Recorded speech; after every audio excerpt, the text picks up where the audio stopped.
Si tu arrives à faire démarrer cette épave, je t'épouse. » Lisa, l'ingénieur de l'atelier, lança la phrase d'un ton moqueur. Dans la cour, tout le monde se moquait du jeune mécanicien chrétien, David. Certains l'appelaient le pasteur. D'autres disaient qu'il ne savait que prier et qu'il ne trouvait pas de meilleur travail. David ne répondit pas et ne participa pas aux moqueries. Il ouvrit simplement sa Bible en silence et baissa la tête pour prier. C'était justement son silence et sa fermeté qui rendaient les gens autour de lui encore plus mal à l'aise. La voiture était depuis longtemps hors d'usage, immobile depuis des années, couverte de rouille, sans roue ni moteur. Il ne restait qu'une carcasse vide. « J'aimerais bien voir où est son Dieu » cria quelqu'un. Les rires tombèrent dans son dos comme des balles. David inspira profondément et s'avança vers la voiture. Il s'assit à l'intérieur, saisit le volant à deux mains, ferma les yeux et pria doucement « Seigneur, ce n'est pas pour moi, mais pour toi.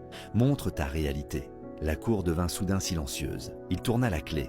Le moteur rugit. Ce moteur qui n'aurait jamais dû exister se mit à tourner, grave et puissant. La carrosserie vibrait comme celle d'une voiture neuve. Tout le monde resta figé. Le visage de Lisa devint livide. Certains s'effondrèrent, d'autres fondirent en larmes. David sortit de la voiture, calme, s'approcha de Lisa et dit d'une voix ferme, sans aucune fierté « Ce n'est pas moi, c'est l'œuvre de Dieu.